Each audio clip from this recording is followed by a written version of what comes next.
Can you guess what word will print out when I run this? Stay tuned to the end to find out. This is a list of numbers. This is a list of letters. This is a dictionary for letters to numbers, where the keys will be letters and the values will be numbers. This is part of a for loop. It's zipping together the letters and numbers to make a tuple. The letter will be A, the number will be 1. The next time it looks in the zip, letter will be B, the number will be 2. Then the letter will be C, and the number will be 3. This is pointing to each individual element. Like this would point to 1 to begin with, and this would point to A. This would point to 2 and B, 3 and C. So this is the dictionary. This is the key for the dictionary, and this is the value. The key will start out as 1. The value will start out as A. The next iteration of the loop, the key will be 2, and the value will be B.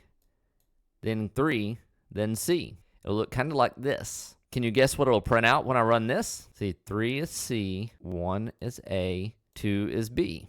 Leave a comment what you think it is. Now run it. Control S to save, Control Alt N to run. It prints out CAB, cab. Thanks for watching. Please click like and subscribe. And if you have any questions or comments, let me know. Thanks.